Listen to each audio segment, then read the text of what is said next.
आग चल साल बरडीला मुनी बाबाच्या भेटीला। आग चल साल बरडीला मुनी बाबाच्या भेटीला।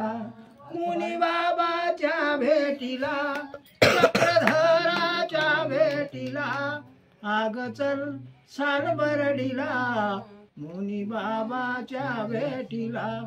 आग चल साल बरडीला मुनी बाबाच्या भेटीला। माळू नदीचं निर्मळ पाणी माळून नदीचं निर्मळ पाणी थंड गरम कुंड दोन्ही।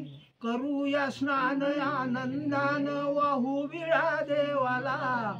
करूया स्नान आनंदान वाहू विळा देवाला। आग चल साल बरडीला मुनी बाबाच्या भेटीला। आग चल साल बरडीला मुनी बाबाच्या भेटीला। मुक्ताबाईसी दिले ज्ञान ससारक्षीला देवान।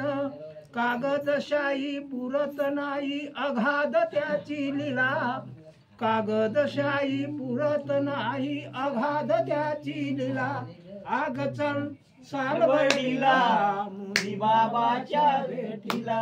आग चल साल बरडीला मुनी बाबाच्या भेटीला। मुनी बाबाच्या भेटीला चक्रधराच्या भेटीला। मुनी बाबाच्या भेटीला चक्रधराच्या भेटीला। आग चल साल बरडीला मुनी बाबाच्या भेटीला। आग चल साल बरडीला मुनी बाबाच्या भेटीला। तेथे जाता हरते ताप येथे येता जळते पाप। नासतो रोग कर्म भोग निवारतो विघ्नाला। नासतो रोग कर्म भोग निवारतो विघ्नाला। आग चल साल बरडीला मुनी बाबाच्या भेटीला। आग चल साल बरडीला मुनी बाबाच्या भेटीला। मुनी बाबाच्या भेटीला चक्रधराच्या भेटीला। मुनी बाबाच्या भेटीला चक्रधराच्या भेटीला। आग चल साल बरडीला मुनी बाबाच्या भेटीला। आग चल साल बरडीला मुनी बाबाच्या भेटीला।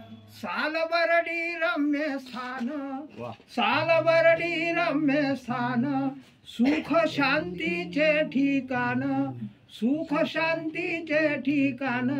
गोपीचंद लागला छंद भजनासी लागला। गोपीचंद लागला छंद भजनासी लागला। आग चल साल बरडीला मुनी बाबाच्या भेटीला। आग चल साल बरडीला मुनी बाबाच्या भेटीला। मुनी बाबाच्या भेटीला चक्रधराच्या भेटीला। आग चल साल बरडीला मुनी बाबाच्या भेटीला। श्री दत्तात्रय महाराज की जय। ना नाचणाऱ्याचा चाळा आणि म्हणणाऱ्याचा गाळा कोणी धरू शकत नाही। बाबांना एक गीत म्हणायला सांगितलं तर त्यांना फुरसतून आलं तर आणखीन काही गीत म्हणावा तर त्यांनी आपल्या नाशिकच्या सद्भक्तांचा असं वसंत बाबांनी मंत्रमुक्त आपल्याला असं गीत ऐकवलं त्याबद्दल आपण त्यांचं टाळ्याच्या गजरात स्वागत करू। आणि तसेच परमेश्वर त्यांना उदंड आयुष्य देऊ अशी सद्भक्तांची सेवा घडो। तर आमच्या नाशिककरांतर्फे बाबांना कुठल्याही गोष्टाला प्रोत्साहन लागतं। जसं आपण लहान मुलांना जर काही आपल्या देखत काही जर काय गीत म्हणलं काही एखादे नाचकाम केलं तर त्याला काय करतात प्रोत्साहन देणं गरजेचं। म्हणजे ते पोरगं काय करतं तयारी करतं। तर बाबांना मी नाशिकच्या सद्भक्तांतर्फे 50 रुपयाची भेट म्हणून देतो। बाबांनी त्याचा स्वीकार करावा। धन्यवाद।